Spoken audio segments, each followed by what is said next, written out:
Ok, então não é uma companhia, é uma associação cultural sem fins lucrativos. Faço questão de dizer isto porque é importante.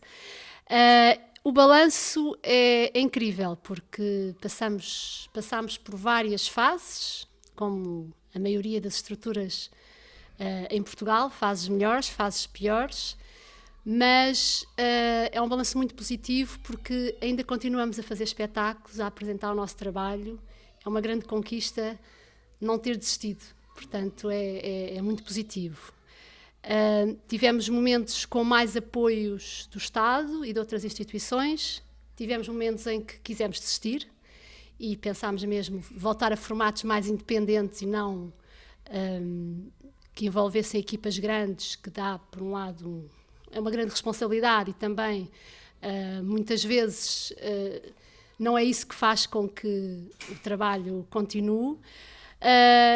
Mas é muito positivo e, portanto, estou muito contente neste momento. Estamos num período financeiramente bastante bom, porque, infelizmente, graças à pandemia, que é triste dizer isto, houve um aumento de orçamento para as artes e nós, que na altura tínhamos sido, apesar de elegíveis, não tínhamos tido o apoio sustentado da DG Artes, acabámos por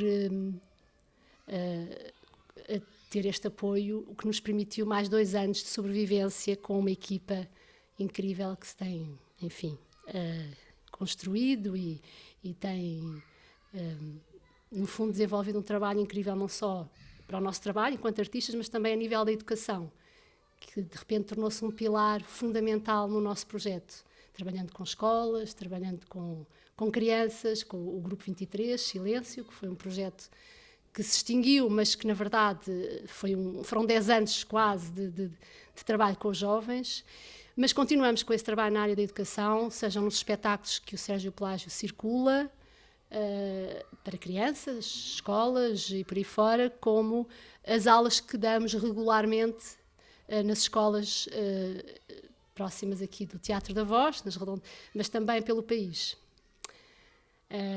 O que é que posso dizer mais? Sim, é assim, os momentos mais difíceis, e temos que falar deles, são porque eu acho que não há um reconhecimento verdadeiro neste trabalho, às vezes invisível, relacionado com a educação, sinceramente. Claro que se o orçamento fosse maior, que deveria ser, nesta área, isso seria mais fácil. Mas nós sentimos que o nosso projeto está sempre nem de um lado nem de outro, ou seja, o Ministério da Educação, tivemos reuniões inclusive que diziam, projeto muito interessante, mas isto está mais ligado às artes e à parte mais artística e, portanto, eu não sou, quer dizer, não tenho formação na área da pedagogia, portanto, sou artista e essa é a importância que eu sinto enquanto artista, que é passar essa experiência às crianças e aos jovens. E, portanto, há sempre esta ambiguidade. Por outro lado, o Ministério da Educação também nos diz, é muito interessante o vosso trabalho enquanto artistas, mas realmente isto também toca à educação e, portanto, ficamos aqui sempre neste limbo que nos prejudica, acaba por nos prejudicar em termos de reconhecimento, o que é pena, porque talvez das poucas crenças que eu tenho é que é na educação e é através dos mais jovens que podemos fazer uma diferença e transformar qualquer coisa neste mundo que está tão em colapso cada vez mais, e a arte e as artes devem estar cada vez mais presentes nas escolas e todo este contacto direto com eles.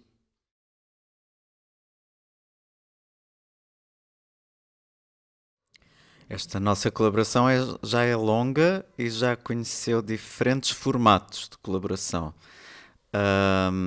Começou por um projeto muito pequenino, que era o Boot Boot, uma coreografia da Sílvia, em que eu participava como bailarino, como intérprete, que foi uma das nossas primeiras experiências para os dois, uma tentativa de circulação, de criar um programa para abordarmos as câmaras e tentarmos circular.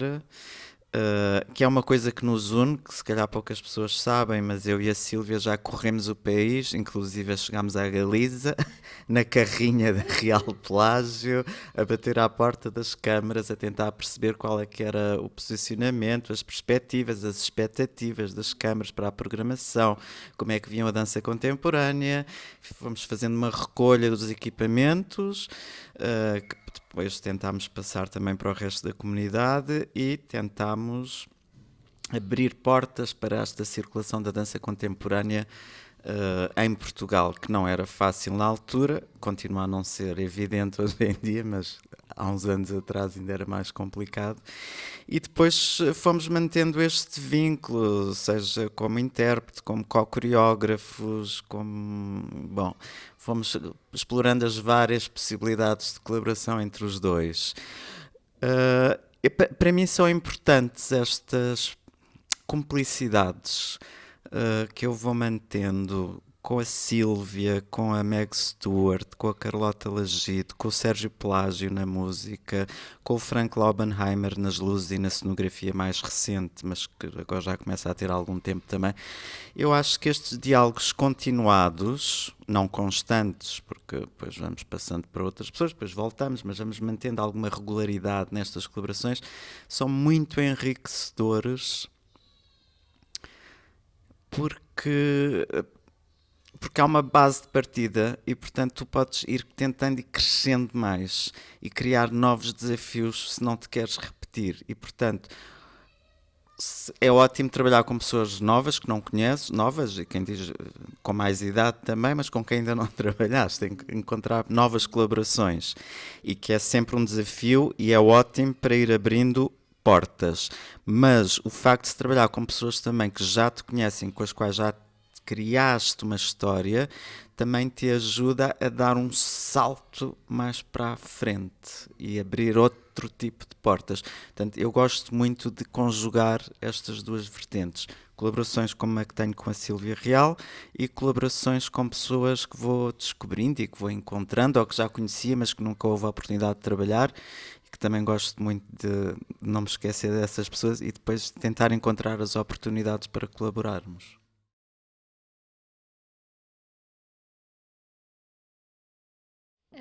Surge o meu último espetáculo em cocriação com o Grupo 23 Silêncio, em 2019.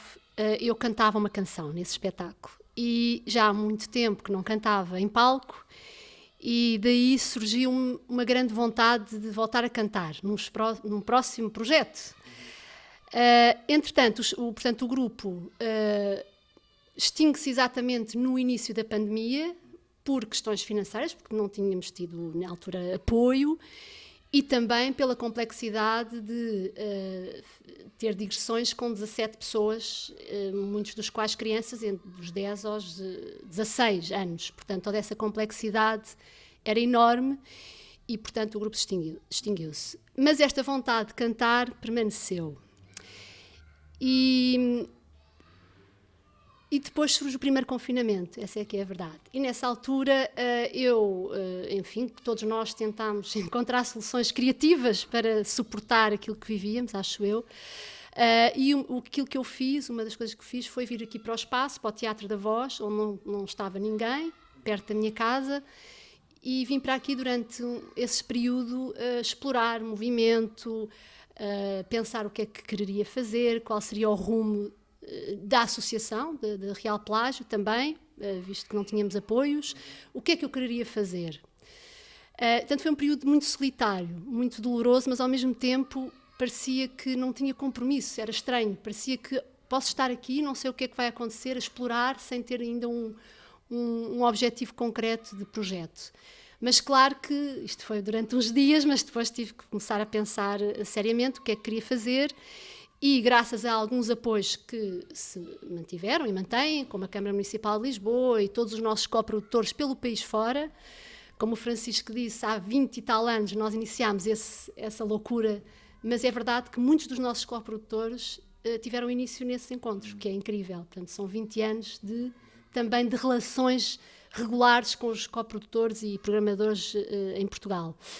E, portanto, nessa tentativa, o que é que quero fazer? Teria que ser um solo por questões financeiras, o grupo estava extinto, mas queria tentar manter esta equipa extraordinária de adultos, portanto, continuar a trabalhar com o Francisco Camacho, continuar a trabalhar com a Simone Andrade, que trabalha connosco há cerca de 5, 6 anos na área dos direitos humanos, continuar a trabalhar com a Sofia Sequeira na área da música, que tinha feito um trabalho excelente com o Grupo 23, e, portanto, ter uma mini-equipa, que ainda era possível fazer esse tal solo.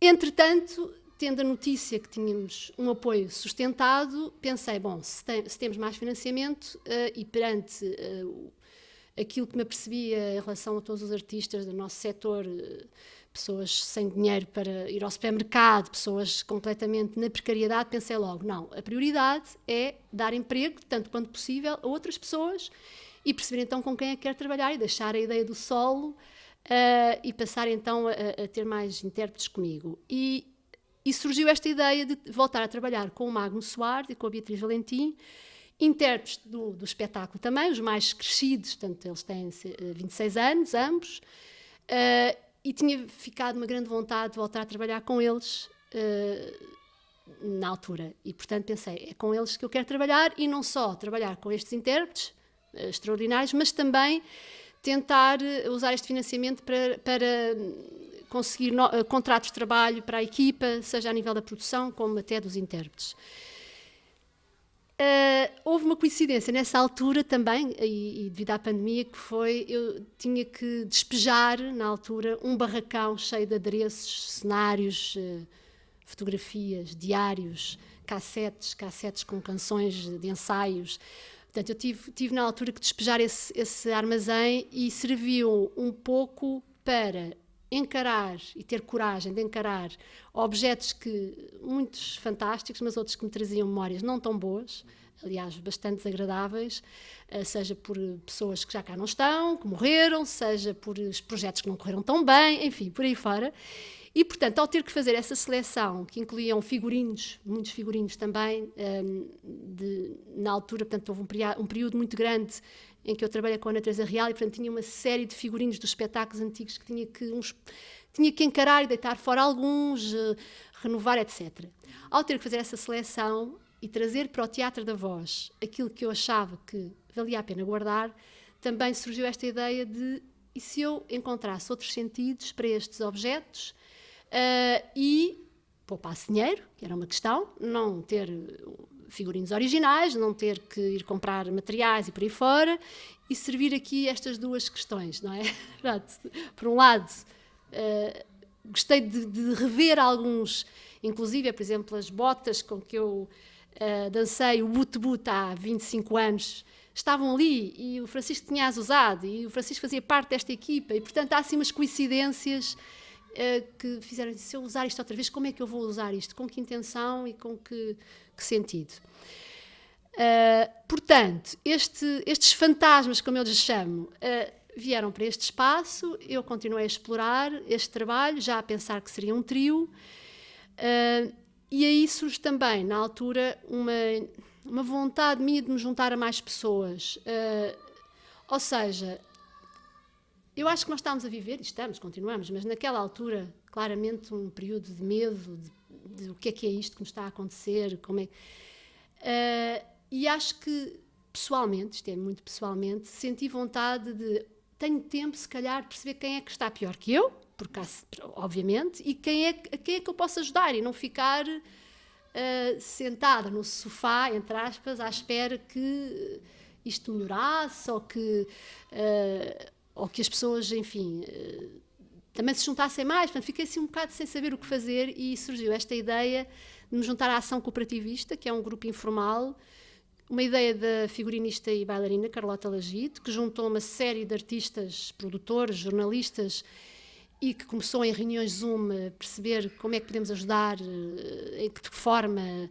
Portanto, foi uma partilha muito forte, e eu juntei-me a este grupo e também trouxe isso um pouco para esta minha solidão aqui no teatro. Como é que eu poderia tornar mais explícito esta urgência de falar de certas coisas dentro do trabalho artístico e nos espetáculos.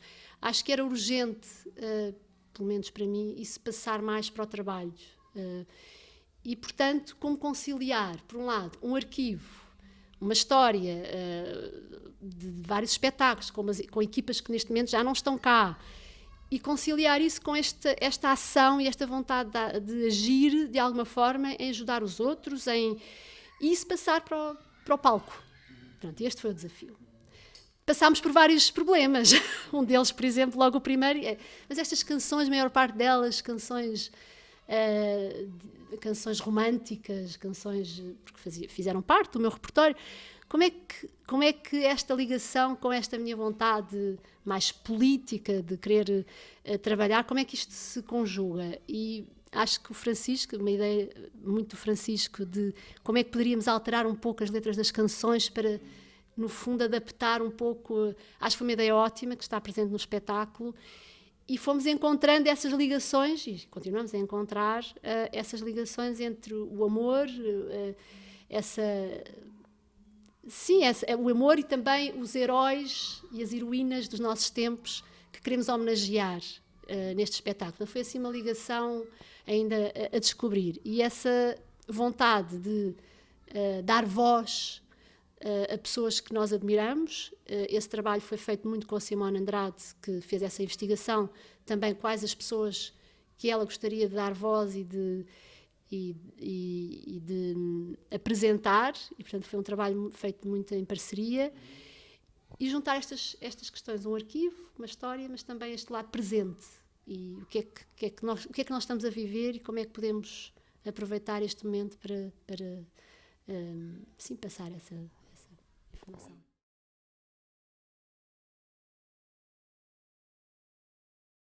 Sim,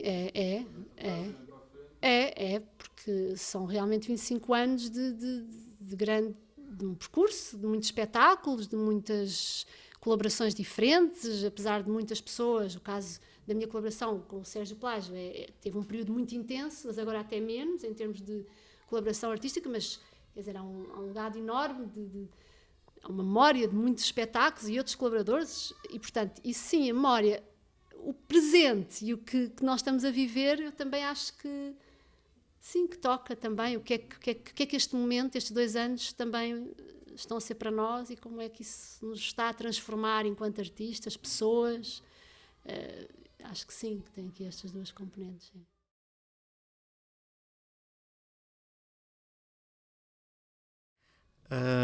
A minha participação aqui não me foi evidente, quer dizer, foi muito evidente no convite e aceitei prontamente. No início dos ensaios comecei a ficar um bocadinho confuso, especialmente quando a Silvia se começou a focar muito no universo musical. E eu comecei a pensar, mas se calhar não sou a pessoa melhor para estar aqui ao lado dela, se calhar ela precisava aqui de um outro tipo de artista, mais ligado à música, com outra compreensão do universo da música. E demorou-me um bocadinho a perceber o que é que podia ser o meu papel aqui. Na verdade, acho que acabei por ir um bocadinho, tanto que a Silvia, entretanto, propôs alterarmos a ficha artística. Comecei muito a olhar para questões dramatúrgicas e o que é que eram estas canções, a questão de serem canções de amor. Fui propondo, como a Silvia disse, alterações a textos, ou uma das canções em simultâneo é proposto um texto alternativo, é cantado o texto original, mas sobrepõe-se um texto alternativo, outras desenvolvem para um novo texto, pronto. Fui propondo diversas abordagens, fui tentando olhar para as questões da fisicalidade, onde é que se podia puxar a fisicalidade, onde é que se podia, os modos de presença das 3, 4 pessoas em palco, o que é que podia ser puxado, o que é que podia ser alterado, o que é que podia ser pensado, para haver também aqui um olhar sobre o corpo e não ser uma proposta assente só numa reunião de peças musicais, no fundo. E foi como eu tentei aqui encontrar o meu lugar e contribuir para que o espetáculo não seja só uma coleção de covers, digamos, mas que vá mais para além disso e que acrescenta alguma coisa. Algumas músicas já conhecidas e a outras que não são tão conhecidas, mas que já são, que fazem parte do repertório da Sílvia, compostas pelo Sérgio Pelágio, e portanto foi um bocadinho esse lugar em que eu me fui situando.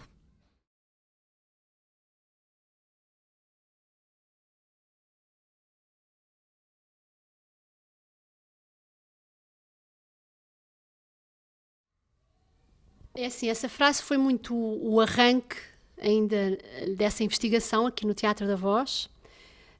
Eu acho que há outras frases agora que posso substituir que se calhar têm mais a ver com o que estamos a fazer em palco, mas essa continua atual.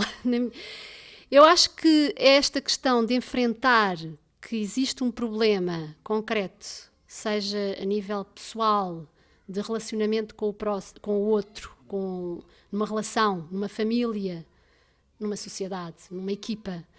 O enfrentar é um primeiro passo, porque muitas vezes nem esse passo é dado. E falando especificamente em questões, por exemplo, que me tocam bastante, a questão do racismo, da xenofobia e por aí fora. O leque é grande, não é? A lista é grande. Estas questões sempre foram para mim muito importantes na minha vida, desde muito jovem. E aquilo que me faz mais, se calhar, confusão é não só elas não estarem a ser resolvidas como gostaríamos, algumas um bocadinho melhor, mas depois voltamos atrás e estamos a viver num momento de grande regressão, acho. Mas ainda o que me faz ficar ainda mais confusão é não aceitar que isto que há um problema em relação a estas questões, que existem, que elas estão presentes na nossa sociedade, estão presentes nas escolas. Eu tinha relatos das crianças com quem trabalhei estes 10 anos, incríveis, diários. Eu parava em os ensaios, às vezes, com um depoimento de uma criança que dizia: hoje gozaram comigo, fui humilhado porque fiz qualquer coisa na escola, beijei o meu namorado e fiz qualquer coisa que foi condenado, e é a palavra, portanto fui humilhado. E essas questões, seja a nível de relações entre crianças ou questões raciais, que são muito fortes e que nós temos uma experiência incrível aqui na zona com escolas que diariamente as crianças vêm ter connosco, e o trabalho da Simone é muito importante nesse sentido. Tivemos, por exemplo, uma criança no outro dia que disse numa aula que queria mudar, a chorar, que queria mudar de cor de pele. Uma criança afrodescendente que a chorar. Portanto, isto é aqui em Lisboa, acontece, e portanto o encarar. E claro que o James Baldwin fala nesse sentido, ele negro, homossexual, que passou artista, portanto uma vida que todos conhecemos bem, não é? E a questão de realmente o enfrentar a questão, porque continuamos em Portugal, e falo de o que conheço, termos infelizmente muitas pessoas a continuar a dizerem que não há racismo em Portugal e por aí fora. E isso é terrível, porque portanto, esta frase para mim passa pela questão do racial, mas também por outras, porque é exatamente igual. Uma criança que diz que é homossexual, tem 15 anos e que chega aqui em desespero, continua a gozarem comigo, isto é horrível, a não poder dar a mão ao meu namorado, no caso de um rapaz, que era na altura um dos intérpretes. E, portanto, isto tudo é grave e temos que enfrentar. E é mais no fundo, é querer dizer isto mais uma vez, porque acho que as pessoas têm que ouvir muitas vezes, e quanto mais dissermos, se calhar isto vai se contagiando, passando. Enfim, não sei. É um desejo, mas não sei.